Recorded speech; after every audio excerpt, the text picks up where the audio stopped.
You don't even need to wear that makeup anymore, you ugly old woman." The words sliced through me like a serrated knife, tearing at what little self-worth I had managed to preserve over these past 5 years. There I stood, frozen in the doorway of my own bedroom, watching Victoria's reflection in my vanity mirror as she applied my treasured ruby red lipstick with casual entitlement. Not just any lipstick, the final gift Charles had given me before cancer stole him away, purchased during our last anniversary trip to Paris. The color, he said, matched my inner fire. Now her thin, cruel lips wore it like a trophy. "My name is Eleanor Whitfield. At 67, I never imagined I would become a stranger in my own home, a ghost drifting through rooms that no longer felt like mine." The elegant Victorian on Chestnut Street in Boston's historic Beacon Hill had been our sanctuary for over 4 decades. Charles and I had restored it lovingly, plank by creaking plank, infusing every corner with memories. The curved staircase where our sons took their first tentative steps, the bay window where I graded student papers while watching snow blanket the cobblestone streets, the garden where Charles proposed a second time on our 25th anniversary, getting down on one knee despite his arthritic hip. Now it felt like a beautiful cage where I was slowly being erased. It wasn't supposed to be this way. When James called that rainy March afternoon, his voice tense with stress, explaining that he and Victoria had lost their apartment and needed somewhere to stay, just temporarily, my heart had leapt at the chance to be needed again. The house had been so quiet since Charles passed, too quiet, filled with echoes of conversations that would never continue, laughter that would never return. "Of course you can stay," I had said without hesitation. "This house has always been your home too." I spent the next week preparing, airing out the guest bedroom, stocking the refrigerator with James's favorite foods, placing fresh flowers in their bathroom. I wanted everything to be perfect, to create a safe haven where they could regroup until they found their footing again. Victoria brought flowers the day they moved in, elegant stargazer lilies that filled the foyer with their heady scent. "A small thank you," she said, kissing my cheek. "We're so grateful, Eleanor." Her gray eyes had looked sincere then, her smile warm as she squeezed my hand. I remember thinking how lucky James was to have found someone so thoughtful, so poised. I had been charmed by her sophisticated Boston Brahmin accent, her stories of growing up in Cambridge, her knowledge of art and literature. The first few months were pleasant enough. We established routines around the shared spaces. Victoria cooked on Mondays and Wednesdays, exotic dishes with ingredients I couldn't pronounce. I handled Sundays, preparing the traditional roast beef and Yorkshire pudding that Charles had loved. We watched British mystery shows together in the evenings, commenting on the clues, gasping at the reveals. When James worked late at his architectural firm, Victoria would pour us both glasses of Cabernet, and we'd talk about books, films, travel. "You've lived such a fascinating life," she would say, leaning forward with apparent interest as I recounted my years teaching comparative literature at Boston University, the sabbatical Charles and I took in Oxford, the summer we spent in a crumbling villa outside Florence. The shift happened so gradually I barely noticed it. A suggestion here, a rearrangement there. "This lighting is so harsh on your skin, Eleanor. Let's try softer bulbs." The antique lamp that Charles and I found in Provence was relegated to the attic, replaced by a modern monstrosity of chrome and smoked glass. These heavy curtains make the room so dark and depressing. My hand-embroidered drapes, a wedding gift from my grandmother, disappeared while I was visiting my sister in Concord. I've reorganized the kitchen for better efficiency. Suddenly, I couldn't find anything, opening drawer after drawer in mounting frustration while Victoria watched with thinly veiled impatience. Each change chipped away at my sense of place, my belonging, but it was the comments about my appearance that cut deepest. "That hairstyle really ages you, Eleanor. You should try something more appropriate for your years. Those colors wash you out completely. At our age, we need to be careful about wearing anything too bright." Our age? Victoria was 35, exactly half my age. I first noticed her using my makeup about 6 months into their stay. Just a dab of my Chanel powder here, a touch of my Dior blush there. When I mentioned it casually, "I see you've been borrowing my makeup, dear," she looked surprised, as if I'd accused her of something sinister. "Oh, I didn't think you'd mind. You hardly use it anymore, and it seemed wasteful to let it just sit there." I smiled tightly. "Some of those items have sentimental value. Charles gave them to me." She nodded, but I saw something flash in her eyes. Not understanding, not empathy, something more calculating. The next day, my vanity had been organized. My special collection, the gifts from Charles lovingly preserved in their original packaging, had been integrated with everyday items. Some tubes half-used, others missing entirely. When I asked about the missing Givenchy lipstick from Rome, Victoria looked confused. "Was that important? It looks so old, I thought you'd want to throw it out." James watched these interactions with growing discomfort, but he never intervened. When I tried to speak with him privately, he would sigh, run his hand through his thinning hair, so like his father's, and say, "Mom, Victoria's just trying to help. You know how these old houses can get cluttered, and some of that makeup must be expired by now." Cluttered, expired, like me, a relic taking up space. By the third year, they had taken over the entire first floor. My carefully curated bookshelves, organized by subject and author, as befitted a literature professor, had been dismantled to make room for Victoria's collection of modern art books and self-help volumes. The Persian rug where Charles proposed the second time had been rolled up and stored in the basement because it didn't match the new aesthetic. Even the kitchen, my domain for decades, had been transformed with sleek appliances I couldn't operate and ingredients I didn't recognize. "We're just bringing things up to date," James would say when I objected. "The house needed refreshing, Mom." But it wasn't just the house they were trying to refresh. It was me, or rather, erase me. The financial maneuvers began subtly too. Victoria offering to help with online banking, because it can be so confusing. James suggesting they manage the bills to take that stress off your shoulders. Before I realized what was happening, I was asking permission to make purchases from my own accounts. "Is it in the budget this month?" Victoria would ask, her voice gentle but her eyes hard. "You know how retirement savings can dwindle if we're not careful." My longtime housekeeper, Diane, saw everything. One Tuesday, as we folded laundry together, one of the few tasks Victoria deemed me still capable of doing, Diane couldn't contain herself any longer. "Mrs. Whitfield, this isn't right. The way they're treating you in your own home, the way they're taking over everything, even your bank accounts. I've worked for you for 15 years, and I've never seen you allow anyone to walk all over you like this." I smoothed the pillowcase, focusing on eliminating every wrinkle rather than meeting her concerned gaze. "They're family, Diane, and they're helping me manage things I might not be able to handle as I get older. With all due respect, ma'am, that's nonsense. You managed the entire English department budget for 20 years. You handled all the finances when Mr. Whitfield was ill. There's nothing wrong with your mind, and we both know it." I did know it. But admitting the truth out loud, that my own son was complicit in systematically stripping me of autonomy, dignity, and financial independence, was too painful to bear. My oldest friend Maggie was less diplomatic during our weekly lunch at the Boston Public Gardens.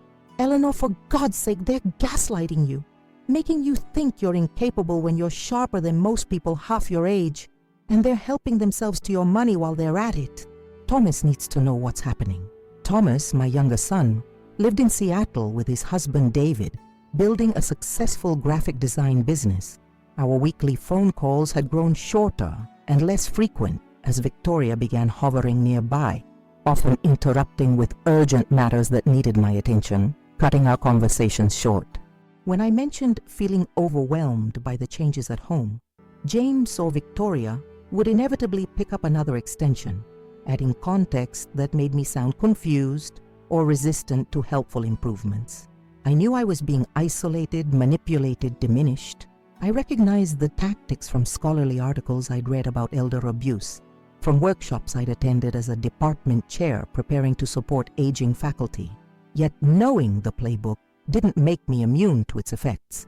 Constant undermining erodes even the strongest foundations, and I was already fragile from grief. But the makeup, that was different.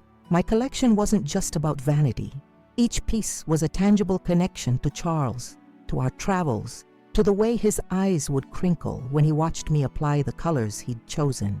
to enhance what's already perfect, as he would say. When Victoria began using these precious mementos without permission, something primitive and protective awoke in me. Then came that Thursday in October, when I returned early from my book club at the Boston Athenaeum. The house was quiet. James at work, Diane off for the day. I climbed the stairs to my bedroom, planning to rest before dinner, only to find Victoria seated at my vanity, my makeup spread around her like conquered territories. And in her hand, being applied to her thin, smirking lips, was the ruby-red Chanel lipstick from Paris, Charles's final gift.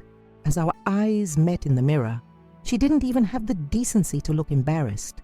Instead, she smiled that condescending smile I'd grown to dread and uttered those words that would change everything between us. "You don't even need to wear that makeup anymore, you ugly old woman." The expression on Victoria's face as she uttered those cruel words haunted me for days. There wasn't even a hint of shame or embarrassment, just cold contempt mixed with a strange satisfaction, as if she'd been waiting for the perfect moment to remove her mask completely. In that instant, I saw her clearly for the first time. Not the polished, sophisticated daughter-in-law I thought I'd gained, but a predator who had been circling me patiently, waiting for the right moment to strike. I retreated to my room that night without confronting her further. What was there to say? The truth lay exposed between us like a dead thing. Sleep eluded me as I stared at the ceiling, watching shadows dance across the ornate plasterwork Charles and I had painstakingly restored decades ago. Each whirl and flourish held memories. The weekend we discovered the original pattern beneath layers of paint. Charles perched precariously on a ladder, his eyes alight with excitement as he called down, "Eleanor, look at this! It's exquisite!" Now Victoria wanted to paint over it with stark white, because the Victorian details dated the room. Everything that made this house ours was slowly being erased, deemed obsolete, just like me. Morning arrived with a leaden weight in my chest. I rose early, as had been my habit for 50 years, but now I moved silently through my own home like an unwanted guest, careful not to disturb the new order. The kitchen, once my domain where I'd prepared countless family meals, now felt foreign with its sleek appliances and reorganized cabinets. I had to open 3 drawers before finding the teaspoons, which Victoria had relocated because it made more sense logically to have them near the coffee station. Nothing was where it belonged anymore, including me. I made tea using the electric kettle that had replaced my cherished stovetop one, another casualty of Victoria's upgrades. The delicate Royal Doulton teacup in my hands was one of the few survivors from my grandmother's collection. Most had been packed away because they were too fragile for everyday use and cluttered the cabinets. I ran my finger along the hand-painted violets, remembering how Grandma Wells would serve me cambric tea in these cups when I visited as a child, making me feel grown up and special. "Oh, you're up early," Victoria's voice startled me. She stood in the doorway in her silk pajamas and monogrammed slippers, her hair perfectly tousled in that way that takes considerable effort to appear effortless. No trace of yesterday's confrontation showed on her face. This was her most unsettling quality, how quickly she could shift between cruelty and normalcy, leaving me questioning if I'd imagined the whole encounter. "I was just making tea," I said, hating how apologetic I sounded in my own kitchen. "James and I are thinking of redoing the backsplash next week," she announced, helping herself to coffee from the complicated machine that had replaced my French press. "This tile is so dated. We're thinking something clean and modern, maybe subway tile or a glass mosaic." The hand-painted Portuguese tiles behind the stove had been a find from our trip to Lisbon for our 30th anniversary. Charles had carefully packed each one in his suitcase, wrapping them in his own clothes to ensure they arrived safely. We'd spent a weekend installing them together, laughing as we got adhesive in our hair. "Those tiles have sentimental value," I said quietly. Victoria sighed, that familiar sound of exaggerated patience. "Eleanor, you can't keep every single thing just because it has sentimental value. The house needs updating if you ever want to sell it." "I don't want to sell it." My voice sounded stronger than I expected. She gave me a pitying look. "You know this place is too big for just one person. All these stairs, all this maintenance. It's not practical at your age. James and I have been talking." About my house? Without me. I set down my teacup with a sharp clink. Don't get upset, she said quickly. We're just looking out for your future. You know how property values in Beacon Hill have skyrocketed. If you sold now, you could get a lovely little condo in a retirement community with people your own age. No stairs, no maintenance worries, activities planned for you. Wouldn't that be nice? The casual way she discussed dismantling my life made my blood run cold. This wasn't just about makeup or kitchen tiles. They were systematically pushing me out of my own home. The home where I'd raised my children, mourned my husband, built my life. I'm not selling my house, I said firmly, and I would appreciate being included in any discussions about my property and my future. Something flashed in her eyes. Annoyance, perhaps, or recalculation. Then her expression softened into concern, so practiced it would have won her an Oscar. Of course, Eleanor, I didn't mean to upset you. We just worry, that's all. James notices how you sometimes forget things, how you get confused with the banking app. It's natural at your age. We want to make sure you're taken care of before any issues become serious. Confusion, forgetfulness. These were the new weapons in their arsenal. Subtle suggestions that my cognitive abilities were declining. But I knew better. I hadn't forgotten how to use the banking app. They had changed the password without telling me. I wasn't confused about which medications to take. Victoria had rearranged my pill organizer because she thought her system was better. I was being gaslighted in my own home, made to doubt my own competence by 1,000 small manipulations. That afternoon, I called Maggie from the privacy of the garden shed, the only place I could be certain of not being overheard. My hands trembled as I dialed, part anger, part fear. They're trying to sell my house, I said when she answered, not bothering with pleasantries. What? Maggie's voice sharpened with alarm. Eleanor, are you serious?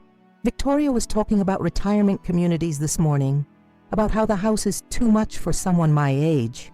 They've been discussing it behind my back, Maggie. My own son is plotting to move me out of my home. Those conniving little... Maggie cut herself off. After 50 years of friendship, I could picture her expression perfectly. Lips pressed into a thin line, nostrils flared, the look she got when her protective instincts kicked in. Have you checked your accounts recently? Your actual accounts, not whatever they're showing you. The question sent a chill through me. What do you mean? I mean, how do you know they haven't already been moving your money around, preparing for this retirement community plan of theirs? I hadn't considered that possibility, which now seemed horrifyingly plausible. The bank statements come to me, I said weakly. Electronically or by mail. They switched everything to electronic last year, to save trees. Even as I said it, I realized how naive I'd been. Eleanor, Maggie's voice was gentle but firm. You need to go to the bank in person, today. Talk to someone face to face. Find out exactly what's happening with your accounts. The First Boston Trust was a 15-minute walk from my house, a route I'd taken hundreds of times over the years. Today, however, I felt like a fugitive as I slipped out while Victoria was at her yoga class. The familiar weight of anxiety pressed against my chest with each step. What would I discover? How bad would it be? Martin Chen had been my personal banker since Charles's illness. He greeted me warmly, though I detected surprise in his eyes. It had been over a year since my last in-person visit. Mrs. Whitfield, what a pleasure. How can I help you today? I'd like to review all my accounts, Martin. Everything. And I'd like to see the transaction history for the past year, please. If he thought this was an unusual request, he didn't show it. Of course. Let me pull everything up for you. What followed was one of the most distressing hours of my life. Martin quietly walked me through statement after statement, transaction after transaction. The evidence mounted like a slow-motion avalanche. Regular transfers from my primary account to a joint account I didn't remember opening, held in both James and Victoria's names. A home equity line of credit taken out against my house, my paid-off house, 6 months earlier. Changes to my investment portfolio, selling off blue-chip stocks that Charles and I had held for decades. The proceeds moved to the mysterious joint account. A new will and power of attorney documents I had no recollection of signing, giving James complete control of my estate and medical decisions in the event of incapacitation, with the definition of incapacitation worryingly vague. Mrs. Whitfield, Martin said carefully after we'd gone through everything.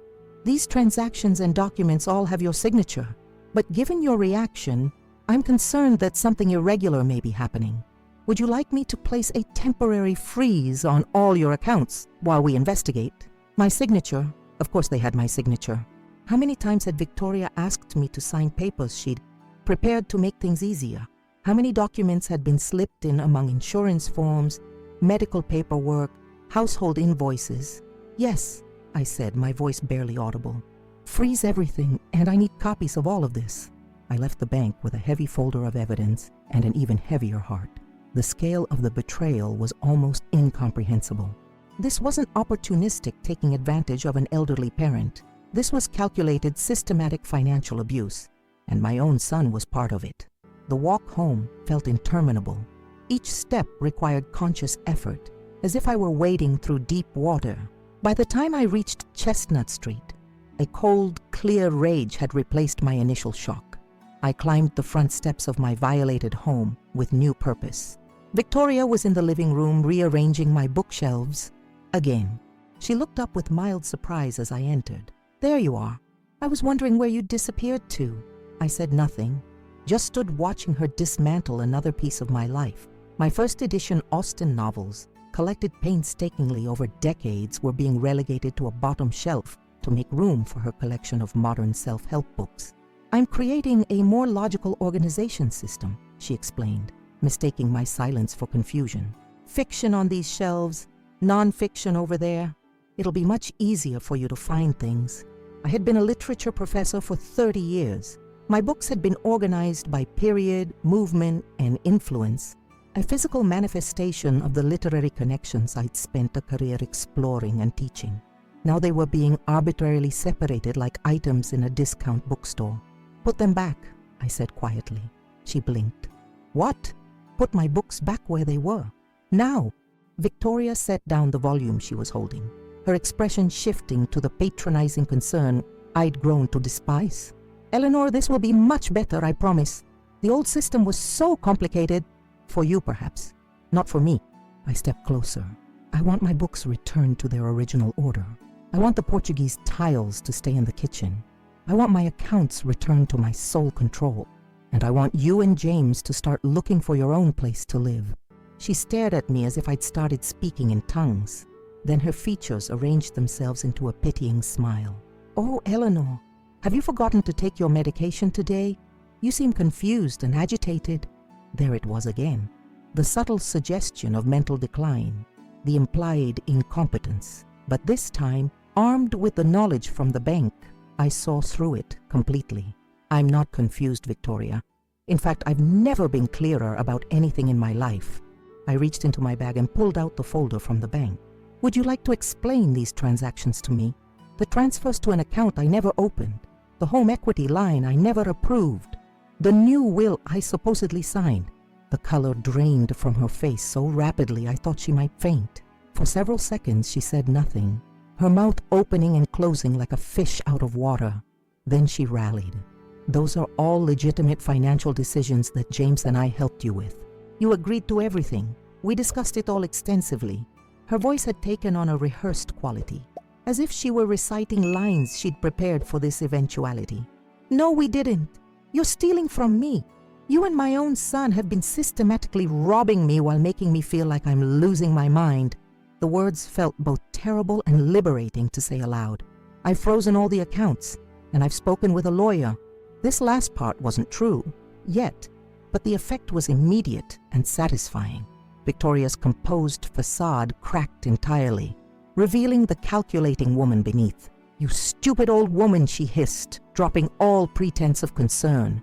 "Do you have any idea what you've done? We have payments pending, commitments." "With my money," I interrupted. "My money that you took without permission. We've been taking care of you." Her voice rose shrilly. "Living in this mausoleum, catering to your endless reminiscing about Charles, tiptoeing around your precious things. Do you think that's been easy? We deserve compensation for dealing with you." Each word was like a slap, but I stood my ground. "Get out of my house. This house should have been James's years ago. You're just a selfish old woman clinging to the past. taking up space, using resources that should go to the younger generation. You've had your life. Why can't you just step aside gracefully instead of being such a burden? The naked avarice in her eyes shocked me even after everything I'd discovered. This woman, who had shared meals at my table, who had pretended to care about my stories, my life, she had seen me as nothing more than an obstacle to overcome, a resource to be drained, a life to be pushed aside. Before I could respond, the front door opened and James walked in. He stopped short at the tableau before him, Victoria standing amid scattered books, her face contorted with rage, me clutching the bank folder, standing straighter than I had in years. "What's going on?" he asked, his eyes darting between us. "Your mother has lost her mind," Victoria snapped. "She's frozen the accounts, accused us of stealing from her." "Because you are stealing from me," I interrupted, turning to face my son. "Did you think I wouldn't find out about the transfers, the home equity line, the new will I supposedly signed?" James paled, his eyes flickering to Victoria before returning to me. In that brief glance, I saw everything I needed to know about their complicity. "Mom, we can explain." "I trusted you," I said simply. The 3 words seemed to hit him physically, making him flinch. "I welcomed you into my home when you needed help. I gave you access to my accounts to assist me, not to pillage them. I made you my medical proxy because I thought you had my best interests at heart." "I do," he insisted, but his voice lacked conviction. "Everything we've done has been to secure your future, to make sure you're taken care of. By stealing from me, by trying to force me out of my home, by making me think I'm losing my mind." My voice broke on the last words. "Your father would be ashamed of what you've become." The mention of Charles struck him like a physical blow. James had always idolized his father, had followed him into architecture, had sought his approval in all things. To suggest that Charles would be disappointed in him was perhaps the cruelest thing I could have said, and yet, in that moment, it was also the truest. For a long moment, the 3 of us stood frozen in a tableau of betrayal and revelation. Then, with deliberate calm, I placed the bank folder on the coffee table between us. "I want both of you out of my house by the end of the week. If the money isn't returned to my accounts, all of it, I will press charges for elder abuse and financial fraud. And James?" I met my son's eyes directly. "Call your brother. It's time Thomas knew what's been happening here." As Victoria began to protest and James tried to placate me with empty promises, a strange calm settled over me. The confrontation wasn't over. Far from it. There would be denials, justifications, perhaps even more manipulations before this was truly resolved. But in standing up for myself, in refusing to be erased from my own life, I had taken the first crucial step toward reclaiming my dignity. And as for Victoria's casual cruelty with my treasured makeup, her contemptuous dismissal of me as an ugly old woman who no longer deserved beauty or dignity, that particular insult would receive its own special response. Because while they had been busy undermining me financially and psychologically, they had overlooked one crucial fact. Before I was a wife, before I was a mother, before I was a professor, I was a woman who knew how to fight for what was hers, and I was just getting started. The next 48 hours unfolded like a battlefield, with my home as the contested territory. Victoria and James oscillated between strategies, pleading, gaslighting, threatening, anything to maintain their position. Victoria's true nature emerged fully, the sophisticated veneer cracking to reveal something cold and calculating beneath. "You have no proof we did anything wrong," she insisted, pacing the living room like a caged animal. "Every document has your signature. Every transfer was authorized. Who do you think people will believe? A respected architect and his wife, or a confused widow approaching 70? I simply watched her. This stranger who had invaded my life so completely, the woman my son had chosen. Had he always known what she was? Or had he been as deceived as I was, gradually corrupted by her influence? It was a question that kept me awake at night, one I wasn't sure I wanted answered. James took a different approach, his eyes brimming with rehearsed sincerity. "Mom, we were trying to protect you. The market's been volatile. We were consolidating assets to ensure your financial security. The home equity line was just a precaution in case you needed care later. Care I never requested, I replied evenly. Decisions I never made. Money I never spent. His face flushed. You're twisting everything. We've sacrificed for years to take care of you. Sacrificed? I couldn't help the bitter laugh that escaped me. You've lived rent-free in my home for 5 years. You've redecorated to your taste with my money. You've taken vacations, bought new cars, all while draining my accounts. What exactly have you sacrificed, James? He had no answer for that. As promised, I called Thomas. The conversation was one of the most painful of my life. Mom? His voice, so like Charles's, filled the earpiece as I sat in the garden away from the house. What's going on? I got a weird call from James saying you're having some kind of episode. Of course, that would be their narrative. I took a deep breath. I'm not having an episode, Thomas. I've discovered that your brother and Victoria have been systematically stealing from me for years. Silence greeted this statement. Then softly, tell me everything. I did. The unauthorized transfers, the home equity line, the changing of my will, the gaslighting that made me question my own mind. As I spoke, I heard Thomas's breathing change, growing more controlled, more deliberate, the way Charles used to breathe when containing powerful emotion. I'll be on the next flight, he said when I finished. Don't let them talk you into anything. Don't sign anything. I'm bringing David's cousin Samantha. She's an elder law attorney in New York. She'll meet us there. Relief washed over me like a physical wave. Being believed, truly heard, after years of subtle dismissal was almost overwhelming. Thank you, I whispered. Mom, his voice broke slightly. I'm so sorry. I should have seen this. All those times they cut our calls short, all those odd comments about your memory, I should have questioned it. You couldn't have known, I assured him, though part of me had wondered the same thing. Why hadn't anyone noticed what was happening? But isolation is the abuser's most effective tool, and they had isolated me masterfully, not with locks and chains, but with small, persistent undermining of my connections. When I returned to the house, Victoria was waiting, her expression a careful mask of concern. There you are. We were worried when we couldn't find you. Her voice carried just the right note of relief, pitched perfectly for any audience who might be listening. You know you shouldn't wander off without telling someone, especially after your confusion yesterday. I met her gaze steadily. I was calling Thomas. He'll be here tomorrow with a lawyer. The mask slipped for just an instant, her eyes hardening before the concerned expression returned. A lawyer? Oh, Eleanor, is that really necessary? This is a family matter. We can work this out together. Yes, we can, with legal representation present. She took a step closer, lowering her voice. Think about what this will do to James's reputation, to your reputation. Do you really want everyone knowing you've lost your faculties, that you're making wild accusations against your own family? The threat was thinly veiled, but unmistakable. Fight us, and we'll destroy your credibility. It might have worked a week ago, when I was still unsure, still doubting my own perceptions. But something had fundamentally shifted inside me. The fear was gone, replaced by a cold, clear anger that sharpened rather than clouded my thinking.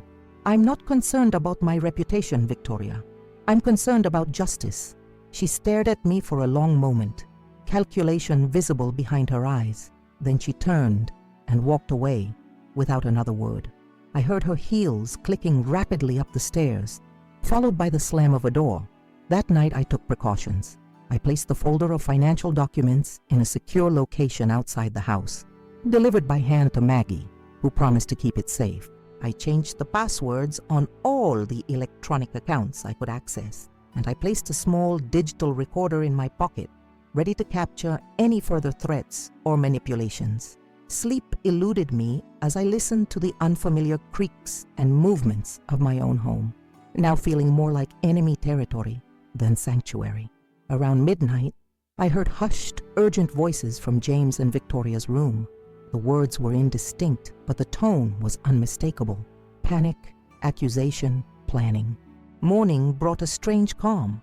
Victoria emerged dressed impeccably, as if preparing for battle in a cashmere sweater and pearls. James looked haggard, eyes bloodshot, shoulders slumped beneath the weight of exposure. They moved around the kitchen in tense silence, exchanging glances laden with unspoken communication. The doorbell rang precisely at 10. Thomas stood on the doorstep, tall and solid like his father, his familiar face lined with worry and jet lag. Beside him was a sharp-featured woman in her 40s, carrying a sleek leather briefcase. "Mom!" Thomas wrapped me in a fierce hug, holding on longer than usual. When he pulled back, his eyes were suspiciously bright. "You remember Samantha Goldstein, David's cousin from New York?" "Of course." I extended my hand to the attorney. "Thank you for coming on such short notice." "Elder financial abuse is my specialty, Mrs. Whitfield," she replied, her grip firm and reassuring. I'm glad Thomas called me. We settled in the living room, the same space where I had confronted Victoria about the books just days earlier. Now it felt like a courtroom, with Samantha arranging documents on the coffee table with practiced efficiency. James and Victoria entered cautiously, their expressions shifting from wariness to practiced concern when they saw Thomas. "Thomas, we didn't know you were coming," Victoria exclaimed with manufactured delight. "What a wonderful surprise." Thomas didn't bother with pleasantries. "Save it, Victoria. I know what you've been doing to my mother." James stepped forward, hands spread in a placating gesture. "Thomas, this is all a misunderstanding. Mom's been having some memory issues, getting confused about financial matters. We've just been trying to help by draining her accounts." Thomas's voice was glacial. "By taking out a home equity loan on her paid-off house? By changing her will without her knowledge? That's not—" "Mr. Whitfield," Samantha interrupted smoothly, "I've reviewed the financial records your mother provided. In my professional opinion, they show a clear pattern of financial exploitation. I've also spoken with Mrs. Whitfield's banker, who has concerns about the authenticity of signatures on several documents." Victoria's perfectly composed facade began to crack. "This is ridiculous. Eleanor agreed to everything. She's just forgotten. Her memory isn't what it used to be." I reached into my pocket and switched on the digital recorder. "My memory is excellent, Victoria. Would you like to repeat what you said to me yesterday about people believing a confused widow over you and James?" Her eyes widened, darting to my pocket where my hand still rested. "You recorded me. That's illegal." "Actually," Samantha interjected, "Massachusetts is a one-party consent state for recordings. Mrs. Whitfield was within her rights to record a conversation she participated in." For the next 2 hours, Samantha methodically laid out the evidence of their financial exploitation. Bank statements, transfer records, timeline of suspicious activities. With each new document, James seemed to physically shrink, while Victoria's expression hardened into something approaching hatred. When Samantha finished, she looked directly at James and Victoria. "Mrs. Whitfield has several options here. She can press criminal charges for elder financial abuse, which in Massachusetts carries penalties of up to 10 years in prison and fines up to $10,000. She can pursue civil litigation to recover all misappropriated funds plus punitive damages. Or," she paused meaningfully, "we can negotiate a settlement agreement that avoids public legal proceedings." Victoria leaned forward, suddenly alert. "What kind of settlement?" "Full restitution of all funds, immediate vacation of the premises, a legally binding agreement never to contest any future will or financial decision Mrs. Whitfield makes, and a non-disclosure agreement about this entire matter." "That's outrageous," Victoria snapped. "We've invested years taking care of Eleanor. You deserve prison," Thomas cut in harshly. "You should be grateful Mom is offering an alternative." James, who had been unnaturally quiet throughout the presentation, finally spoke. "Can I talk to my mother?" "Alone?" The request hung in the air. Thomas immediately shook his head, but I raised a hand to stop his objection. "It's all right, Thomas. I'll speak with him." Reluctantly, Thomas and Samantha stepped into the kitchen. Victoria looked like she might protest, but James silenced her with a sharp glance, perhaps the first time I'd seen him contradict her in years. When we were alone, James sat heavily on the ottoman across from me, his head bowed. For a long moment he said nothing, his hands clasped so tightly the knuckles were white. "Was any of it real?" I finally asked, the question that had tormented me since the revelation. "Did you ever truly need a place to stay? Or was this always the plan, to move in and take over?" He flinched as if I'd struck him. "It wasn't like that. Not at first." "Then what was it like, James? Help me understand how my son became someone who would steal from his own mother. He looked up then, his eyes, so like his father's, filled with a complicated mix of shame and defiance. We really did lose the apartment.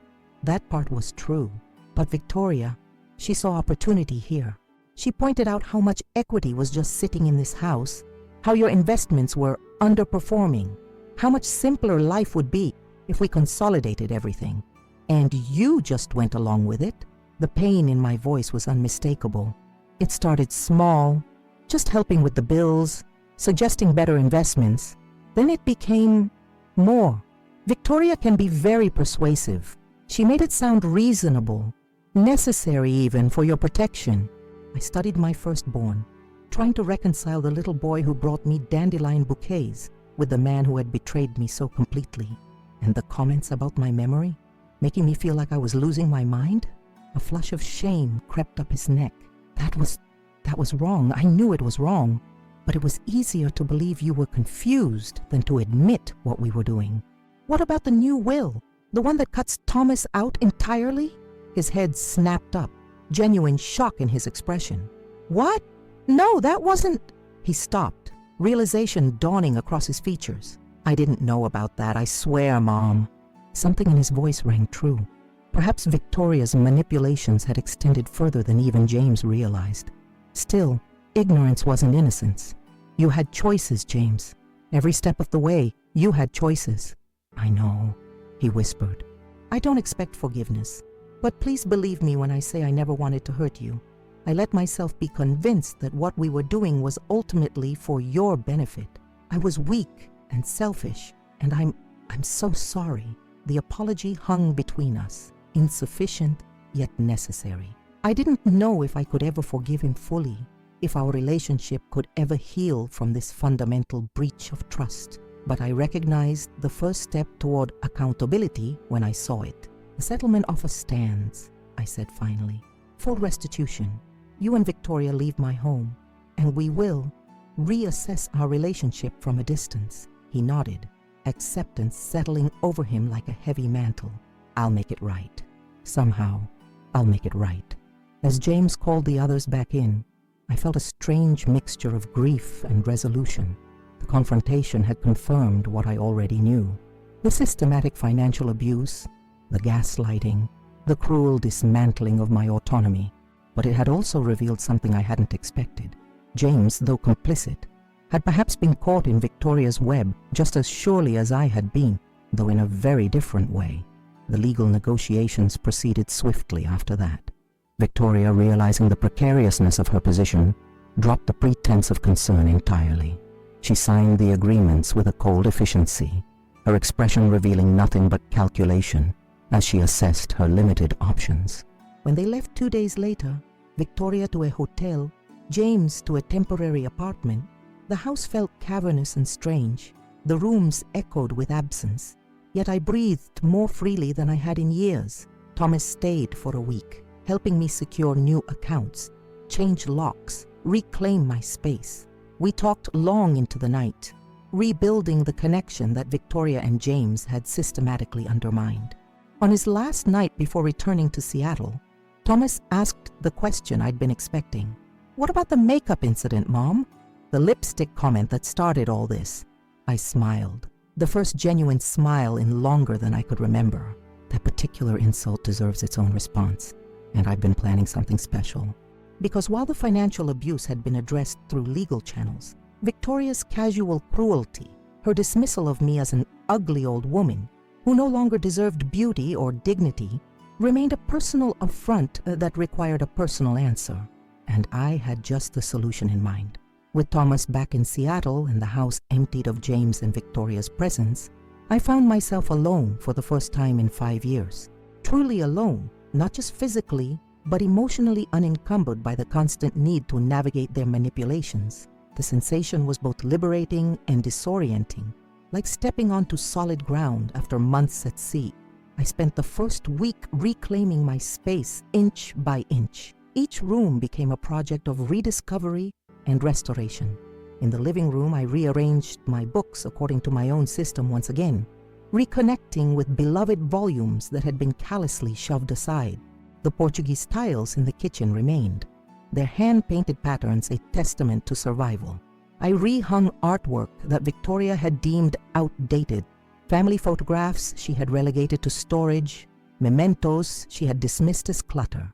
But the true healing began when I turned my attention to my bedroom, specifically to my vanity area, the site of Victoria's most cutting insult. The ruby red Chanel lipstick she had so carelessly desecrated was beyond salvation.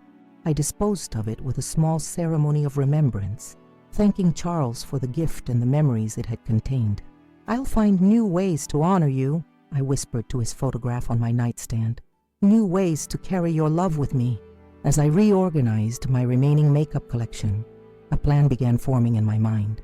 Victoria had weaponized my age against me, had used old and ugly as cudgels to diminish my worth. She had treated my desire to maintain my appearance as pathetic, while simultaneously helping herself to the very products she mocked me for owning. The contradiction was striking and revealing. Victoria's cruelty stemmed not from genuine disdain for makeup or beauty rituals, but from her desperate need to be the sole possessor of attractiveness, to define beauty as exclusive to youth. To someone like her, a woman maintaining her appearance past 60 was a threat to her entire worldview. I smiled at my reflection, noting the lines that mapped a life well lived, the silver threading through my once auburn hair, the eyes that had seen both tremendous joy and devastating loss, and had remained clear and observant through it all. "You are not old and ugly," I told my reflection firmly. "You are Eleanor Whitfield, and you are magnificent." With renewed purpose, I reached for my phone and dialed a number I hadn't called in years. "Richard, it's Eleanor Whitfield. I need your expertise on a rather unusual project." Dr. Richard Hayes had been Charles's closest friend since their undergraduate days at MIT. While Charles had pursued architecture, Richard had followed his passion for biochemistry, eventually building a successful career, developing cosmetic formulations for major beauty brands, before retiring to open a small, exclusive consultancy. We arranged to meet the following day at his laboratory in Cambridge. As I crossed the Charles River in a taxi, autumn sunlight glinting off the water, I felt a surge of anticipation I hadn't experienced in years, the thrill of creative purpose, of righteous mischief. Richard greeted me with a warm embrace at the entrance to a discreet brownstone that housed his lab. At 72, he remained handsome in a distinguished way, his silver hair perfectly coiffed, his bow tie characteristically askew. "Eleanor, it's been too long." He ushered me inside, where modern equipment contrasted with the building's Victorian architecture. "Charles would have my head for letting so much time pass without checking on you." "We've both been remiss," I acknowledged, settling into a chair in his office. "But I'm here now, and I need your help with something rather specific." I explained the situation, the full situation, including James and Victoria's financial exploitation, the gaslighting, and finally, the lipstick incident, and the cruel words that had proven to be a turning point. Richard listened intently, his expression darkening as the story unfolded. "Disgraceful," he muttered when I finished. "Charles would be furious. That boy was raised better than this." "He was," I agreed softly, "and perhaps someday he'll remember that. But for now, I'm focused on Victoria and a very particular form of justice." I leaned forward, outlining my idea in precise detail. As I spoke, Richard's expression shifted from confusion to understanding to a slow, appreciative smile. "Elegant," he said when I finished. "Poetic even, but technically challenging." He tapped his fingers thoughtfully on his desk. "The adhesive component isn't difficult. There are several temporary dental adhesives that would work perfectly when modified.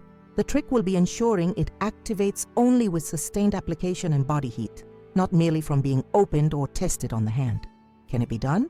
He grinned, the same boyish grin I remembered from decades of dinner parties and family gatherings.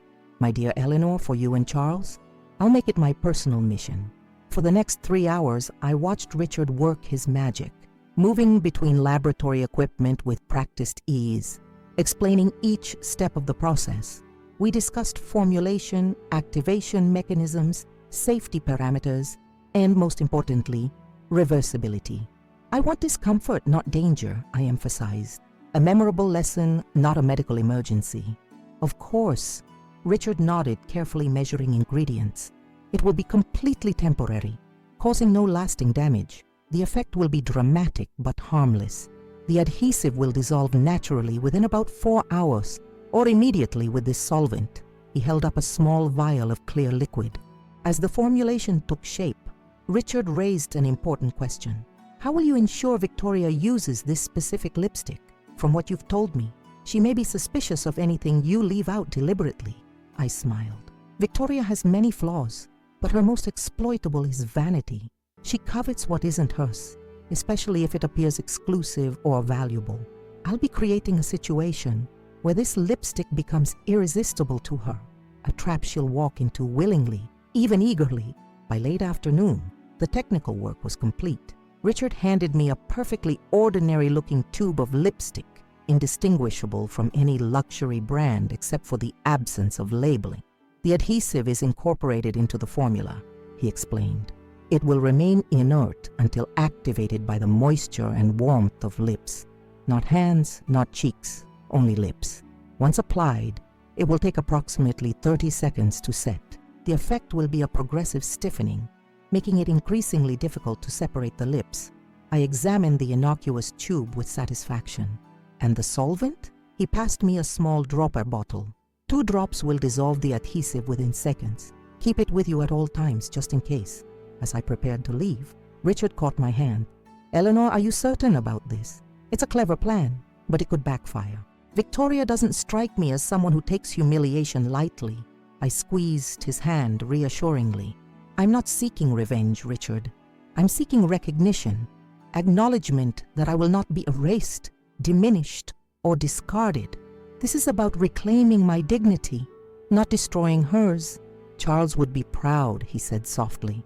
He always said you were the strongest person he knew. I blinked back sudden tears. I lost sight of that strength for a while, but I'm finding it again. The next phase of my plan required careful staging. According to our settlement agreement, Victoria was permitted one final visit to collect remaining personal items she'd left behind. She had scheduled this for the following week, when she knew I would normally be at my book club meeting. But this time, I would not be at book club. This time, I would be setting the stage for a lesson long overdue. First, I needed the perfect bait. I visited Neiman Marcus and purchased a new Chanel lipstick in the exact shade of ruby red that Charles had given me, a color I knew Victoria coveted. I kept the distinctive packaging, but carefully transferred Richard's special formulation into the tube. The result was perfect, an authentic-looking luxury lipstick that would be utterly irresistible to someone like Victoria. Next, I created the setting. On my vanity, I arranged a carefully curated tableau, a handwritten invitation to a charity gala at the Ritz-Carlton, created on the authentic stationery I had from previous events, addressed to me as an honored patron. A copy of Boston Magazine opened to an article about Boston's most influential women over 60, with my name highlighted, and several new expensive makeup items arranged around the special lipstick, which I positioned prominently in the center. The narrative was clear.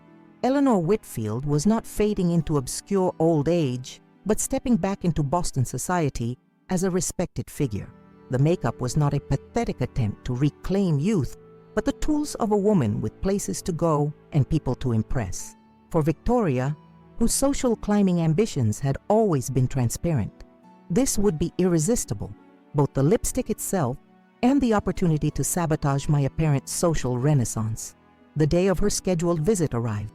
Rather than leaving as expected, I positioned myself in Charles's old study across the hall from my bedroom, the door slightly ajar to afford a view of the corridor. Maggie had joined me for moral support and sat quietly in the corner armchair, her knitting needles moving steadily. "Are you sure about this?" she whispered, not for the first time. "Completely," I assured her. "Everyone deserves consequences for their actions, even beautifully packaged ones." At precisely 2 o'clock, I heard the front door open. Victoria had retained a key as part of the agreement, though it would be reclaimed today. Her footsteps were distinctive, the sharp click of expensive heels on hardwood. confident and entitled. I heard her moving through the first floor, presumably collecting items from the guest room they had used for storage. Then, as I had anticipated, the footsteps ascended the stairs. Victoria had never been able to resist an opportunity to invade my personal space. Through the cracked door, I watched her pause at the entrance to my bedroom, looking around cautiously. Apparently satisfied that the house was empty, she entered. I waited, counting silently, knowing exactly what would draw her attention. 5 minutes later, Victoria emerged in a hurry, clutching a small bag of collected items. But the subtle difference in her appearance confirmed my success. Her lips were now a distinctive ruby red that hadn't been there when she arrived. As she descended the stairs, I noted with satisfaction that she was already touching her mouth with a slight frown, perhaps noticing the first hints of the adhesive beginning to activate. "Showtime," I murmured to Maggie, rising from my chair. We followed discreetly, reaching the main floor just as Victoria was heading for the front door. I cleared my throat deliberately. "Finding everything you need, Victoria." She whirled around, genuine shock widening her eyes. Those perfectly painted lips, my special lipstick, parted slightly in surprise, then attempted to form words, but the adhesive had begun its work. Her lips moved with visible difficulty. "Eleanor?" The name came out slurred, her growing panic evident as she realized something was wrong with her mouth.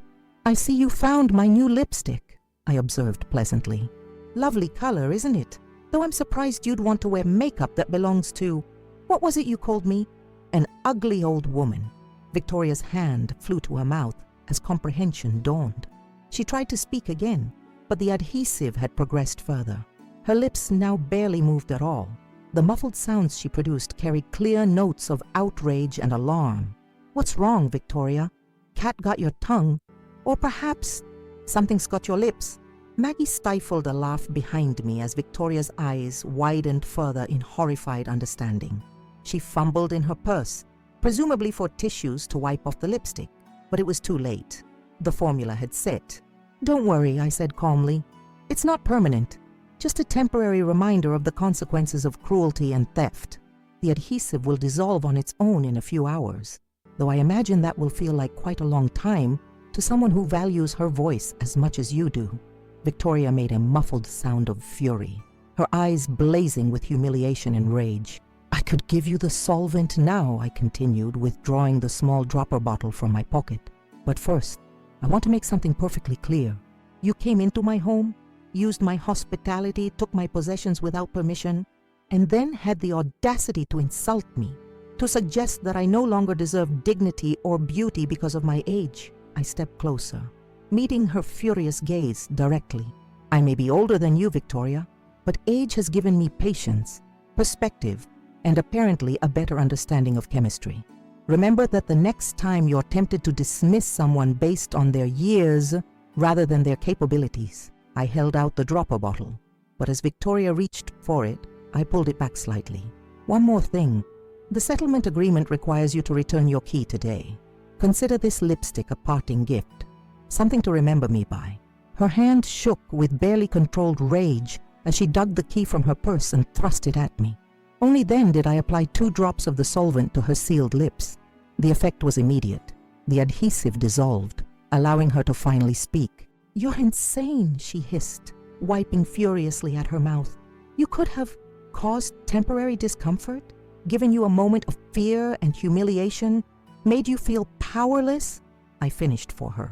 "All things you inflicted on me deliberately and systematically for years. The difference is, my lesson lasts hours, not years, and unlike you, I provided the solution immediately once my point was made."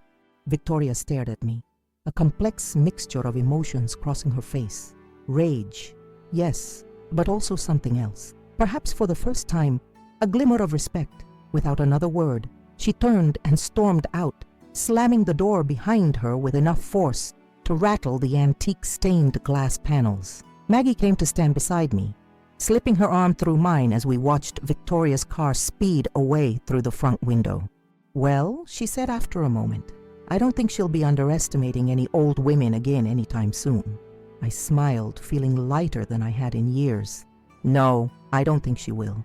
The lipstick incident marked not an ending but a beginning, the first step in reclaiming not just my home and finances, but my sense of self.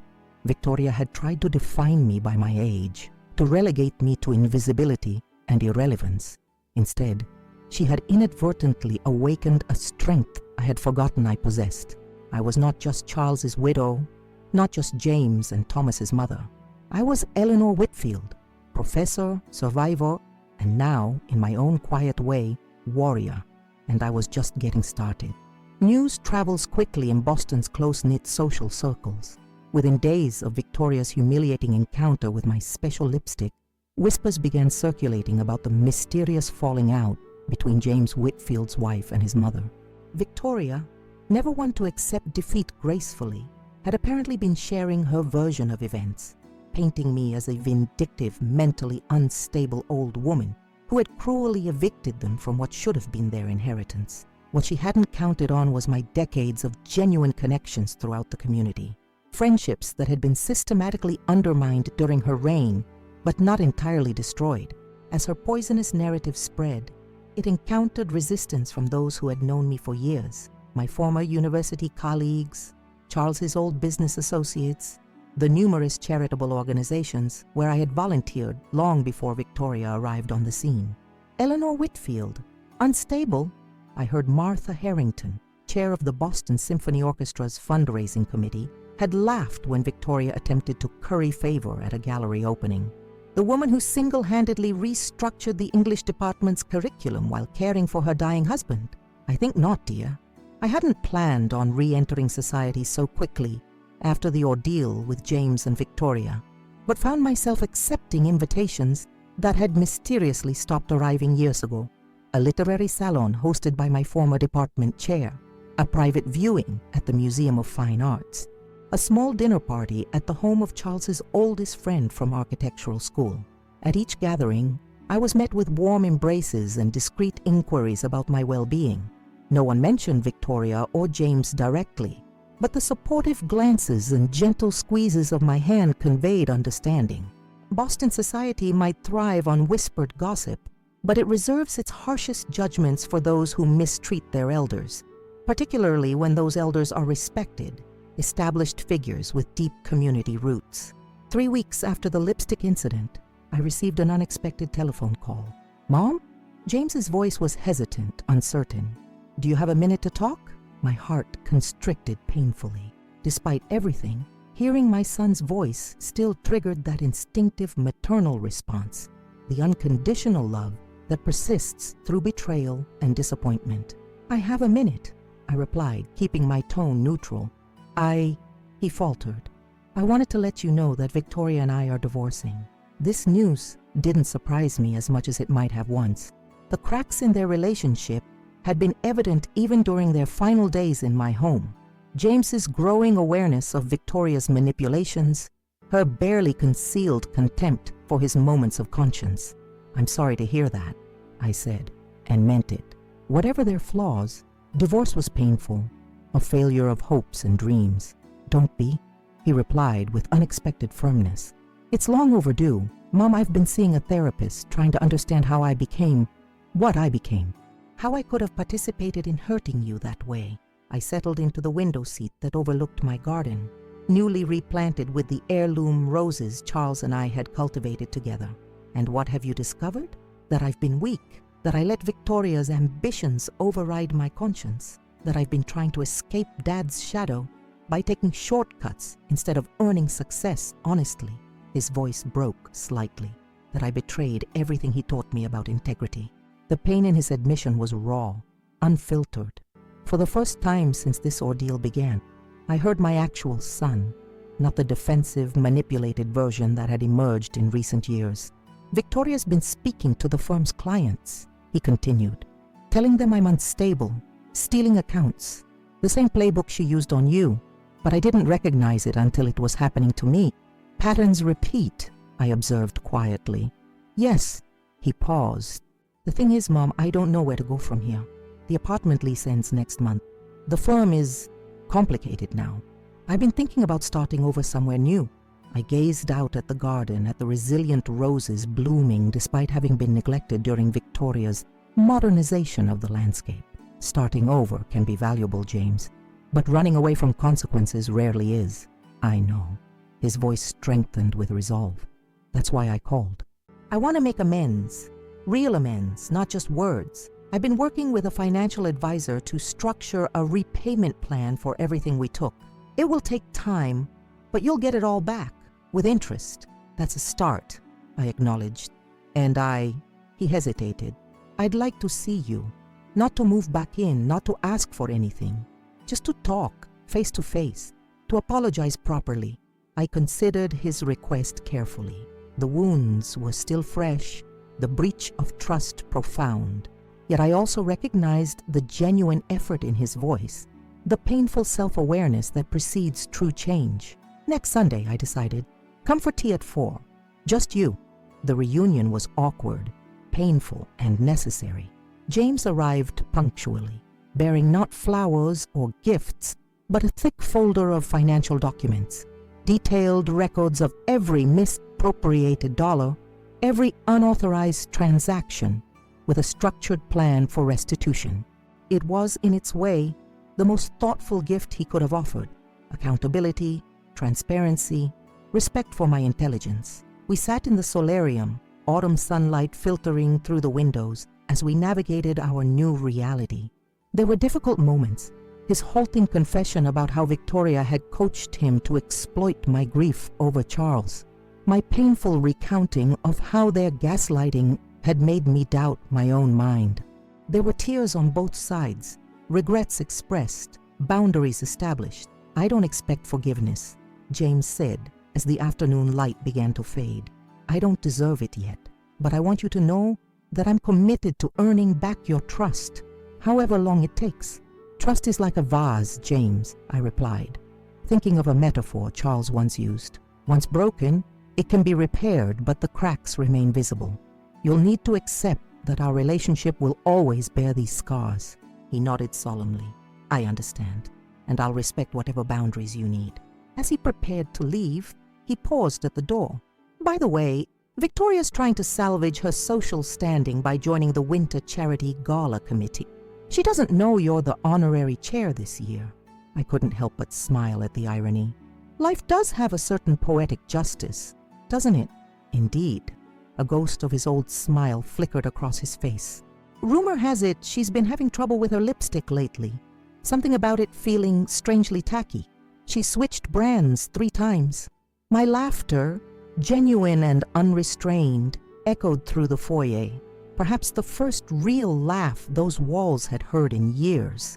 The Winter Charity Gala at the Ritz-Carlton was the highlight of Boston's social season, an exclusive gathering of the city's elite to raise funds for children's education initiatives. As honorary chair, a position I had held several times during Charles's lifetime, but had declined during Victoria's tenure in my home, I arrived early to oversee final arrangements. The ballroom was transformed into a winter wonderland. Crystal chandeliers casting prismatic light over ice blue table settings. At 76, my longtime friend Evelyn Caldwell remained the city's premier event designer, and she had outdone herself tonight. Eleanor, darling, Evelyn embraced me warmly. You look absolutely magnificent. I had chosen my outfit carefully.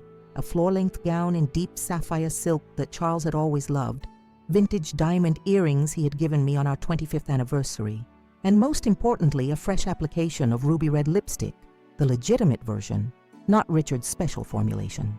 The committee's gathering in the Beacon Room for final instructions, Evelyn informed me, linking her arm through mine, including your former daughter-in-law, who's been working desperately to impress everyone.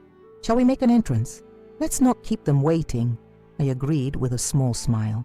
The Beacon Room fell silent as we entered. A dozen committee members sat around a mahogany table, Victoria among them, her expression freezing when she saw me. She had clearly not been informed of my role as chair, despite it being printed on the official correspondence. Ladies, gentlemen, Evelyn announced with barely concealed delight. May I present our honorary chair, Mrs. Eleanor Whitfield, who will be overseeing tonight's proceedings. Victoria's complexion paled beneath her expertly applied makeup, her lips pressing into a thin line as I took my seat at the head of the table. For the next 30 minutes, I conducted the meeting with calm efficiency, reviewing the evening's schedule, acknowledging each committee member's contributions, including Victoria's, which I praised with gracious professionalism. Throughout, Victoria remained uncharacteristically silent, her eyes darting between me and the other committee members, as she realized how thoroughly she had misjudged my standing in this community. When the meeting concluded, she was the first to leave, murmuring an excuse about checking the silent auction displays. "Well played," Evelyn whispered as we watched her retreat. "Though I must say, she seemed unusually fixated on your lipstick, kept touching her own lips reflexively." "Did she?" I replied innocently. "How peculiar. The gala itself was a triumph, raising record funds for educational programs across Massachusetts. I moved through the crowd with renewed confidence, reconnecting with old friends, making new acquaintances, even dancing a waltz with Richard Hayes, who had come as my escort for the evening. From across the ballroom, I occasionally glimpsed Victoria, watching me with an unreadable expression. Once our eyes met directly, and I offered a small, knowing smile. After a moment's hesitation, she inclined her head slightly, not quite submission, but perhaps the beginning of respect. As the evening drew to a close, I found myself standing alone on the terrace, gazing up at the clear winter sky. The crisp air carried the scent of snow yet to fall, and somewhere in the distance, church bells chimed midnight. "Quite a comeback," came a familiar voice behind me. I turned to find Thomas approaching, handsome in his tuxedo, having flown in from Seattle specifically for the event. "Not a comeback," I corrected gently. "A continuation. I never really left. I was just temporarily displaced." He joined me at the railing, his eyes reflecting the same thoughtful expression Charles used to have when contemplating an architectural challenge. "Have you spoken with James recently?" he asked. "We've been talking. Weekly teas, gradually rebuilding. It's a work in progress." Thomas nodded, understanding the complicated emotions behind those simple words. "And Victoria?" I gazed back into the ballroom, where she stood at the periphery of a conversation group, no longer its center as she once would have demanded. "Victoria has discovered that Boston society has a long memory and values authenticity over performance. She's learning that social capital earned over decades can't be acquired or destroyed overnight." I smiled slightly. "She's also developed a curious aversion to lipstick, particularly red shades." Thomas laughed softly. "Mom, you are formidable." "I always was," I replied. "I just needed to remember it." We stood in companionable silence, watching the glittering scene inside. After a moment, Thomas spoke again, his tone more serious. "Are you happy, Mom? Truly happy? Not just satisfied with justice being served?" The question deserved careful consideration. Was I happy? The past year had brought painful revelations, broken trust, shattered illusions, but it had also brought renewed self-awareness, strengthened boundaries, rediscovered purpose. "I'm content," I answered honestly, "and I'm becoming reacquainted with joy. Small joys, but meaningful ones. The freedom to arrange my books as I please. The pleasure of wearing makeup for myself, not for others' approval. The satisfaction of reclaiming my voice, my space, my dignity." Thomas placed his hand over mine on the railing. "Dad would be proud." "He always said you were the strongest person he knew." He was biased, I smiled. But I've come to believe he might have been right. Later that night, as I prepared for bed in the peaceful solitude of my reclaimed home, I studied my reflection in the vanity mirror. The elegant makeup I'd worn for the gala was removed now, revealing the unadorned face beneath, the lines of laughter and grief, the soft creases of experience, the clear eyes that had seen both betrayal and redemption. I reached for my moisturizer, applying it with deliberate appreciation for this quiet ritual of self-care. On the vanity beside me sat the new collection of makeup I'd begun assembling. Not replacements for what had been lost, but fresh beginnings, new memories waiting to be made. Among them stood a special item, a custom-designed lipstick case Richard had created for me, a unique piece that could never be mistaken for another. Inside was a perfectly ordinary, perfectly lovely shade of ruby red, No adhesive, no tricks, just beautiful color. Engraved on the case in delicate script were Charles's words from long ago. For Eleanor, whose inner fire outshines any color. I no longer needed special formulations or elaborate traps to defend my dignity. Victoria had learned her lesson about underestimating old women. James was slowly earning redemption through genuine accountability, and I had rediscovered the strength that grief and manipulation had temporarily obscured, but never truly destroyed.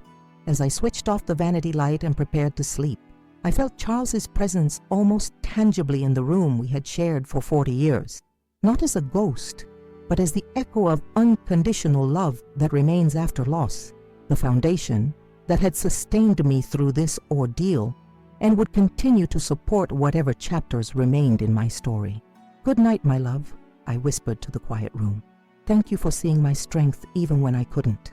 Outside my window, the first snowflakes of winter began to fall, covering Beacon Hill in a blanket of pristine white, nature's way of signaling that even the harshest seasons eventually yield to new beginnings, and I, Eleanor Whitfield, was ready for mine. Looking back at everything I've shared with you today, I'm struck by how differently my story could have ended. Had I not found the strength to stand up against Victoria's cruelty and James's betrayal, I might still be living as a ghost in my own home, watching helplessly as my dignity, finances, and autonomy were slowly stripped away. Instead, I found myself again, not just the person I was before their manipulation, but someone stronger, wiser, and more determined than ever. The journey from that devastating moment when Victoria called me an ugly old woman to the triumphant evening of the winter charity gala wasn't easy or straightforward. There were moments of profound grief as I faced my son's betrayal, sleepless nights filled with doubt, and the painful process of rebuilding trust in my own perceptions after years of gaslighting. But there were also moments of unexpected joy, the freedom of reclaiming my space, the warm reconnection with old friends like Maggie and Richard, the quiet satisfaction of watching Victoria realize she had severely underestimated the old woman she had so casually dismissed, and perhaps most meaningfully, the tentative rebuilding of my relationship with James, not based on blind maternal trust, but on clear boundaries, accountability, and genuine growth. The lipstick incident became something of a legend in certain Boston circles. Victoria never publicly acknowledged what happened, of course, but the story took on a life of its own, transforming into a cautionary tale about respecting elders and the unexpected consequences of cruelty. I've heard variations whispered at charity events, book club meetings, even overheard in salon conversations. "Did you hear about that woman who insulted Eleanor Whitfield? Somehow her lips got stuck together right before an important speech." The versions vary, growing more elaborate with each retelling, but the moral remains the same. Age is not synonymous with weakness, and wisdom accumulated over decades should never be underestimated. Thomas visits more frequently now, bringing his husband David for extended stays. The house feels alive again with conversation, laughter, and the comforting rhythms of family life. Real family life, built on mutual respect and genuine affection, not the twisted facsimile Victoria and James had created. James and I continue our careful rapprochement. Our weekly teas have expanded to include occasional dinners, and recently, a visit to the Museum of Fine Arts to see an exhibition of Charles's favorite architectural photographer. He's working with a new firm now, rebuilding his career on a foundation of integrity rather than shortcuts. The restitution payments arrive faithfully each month, not just financial compensation, but tangible proof of his commitment to making amends. As for Victoria, I see her occasionally at social functions, where she maintains a careful distance. The divorce was finalized 6 months ago, and she's struggling to establish herself independently in a community that now views her with polite suspicion. Sometimes I catch her watching me across a crowded room, her expression unreadable. I wonder if she's learned anything from our encounter, if she's capable of the self-reflection necessary for genuine change. I hope so, though I no longer feel responsible for her growth or redemption. My vanity area remains my sanctuary, a space where I honor both Charles's memory and my own continuing journey. The custom lipstick case Richard created sits prominently among my collection, a daily reminder that beauty belongs to women of every age, that dignity cannot be taken without consent, that standing up for oneself is never too dramatic or inappropriate. At 67, I've discovered that life still holds surprises, challenges, and opportunities for reinvention. I've joined the board of a local organization dedicated to preventing elder abuse, sharing my experience to help others recognize the warning signs I missed. I've resumed teaching a literature seminar at Boston University, where my perspective on resilience in classical texts has been enriched by personal experience.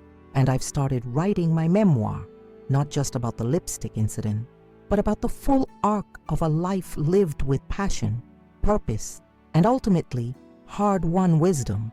If you're watching this and feeling unheard, diminished, or erased, whether due to age, gender, or circumstances, please know that your voice matters. Your dignity is non-negotiable. Your worth isn't determined by others' limited perceptions.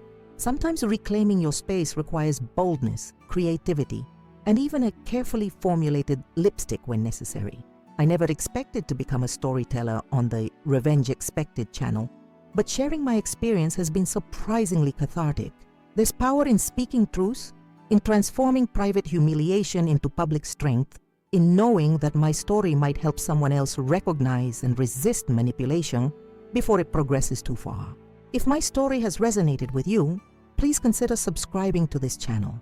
Every subscription helps amplify voices that might otherwise go unheard, stories that deserve telling.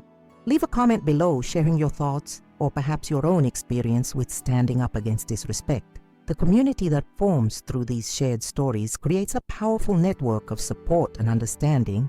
I read every comment personally. Yes, this old woman is quite comfortable with technology, despite what Victoria might have believed.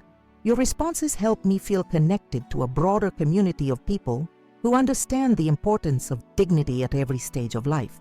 The production of these videos requires significant resources, professional editing, quality equipment, research assistance. If you found value in my story and want to support the continuation of this important work, please consider using the Super Thanks feature. Your financial contribution, whatever the amount, helps ensure that more stories like mine reach those who need to hear them. It allows the channel to maintain its daily video schedule, bringing you authentic, powerful narratives from people who have found creative ways to reclaim their dignity. Before I sign off, I want to express my profound gratitude to each of you who took the time to listen to my story. When Victoria dismissed me as an ugly old woman, she attempted to render me invisible, irrelevant. By bearing witness to my experience, you've helped transform that moment of humiliation into something meaningful and empowering, not just for me, but potentially for countless others facing similar situations. Remember, age brings not weakness, but strength, not confusion, but clarity, not irrelevance, but wisdom. And sometimes, just sometimes, it brings the perfect formulation for a lipstick that teaches unforgettable lessons about respect. This is Eleanor Whitfield from Boston, signing off for now, but my story continues, as does yours. May we all find the courage to stand up when others try to diminish us, the wisdom to choose our battles carefully, and occasionally, the satisfaction of perfectly poetic justice. Please subscribe to Revenge Expected for more stories of resilience and creative reclamation of dignity. Hit the like button if my experience resonated with you. Share this video with someone who might need to hear that standing up for oneself is never too late. And most importantly, leave a comment sharing your thoughts. Your voice matters here, just as it matters everywhere else in your life. Until next time, remember, respect isn't optional, it's essential. And those who forget that lesson might just find themselves speechless at precisely the wrong moment.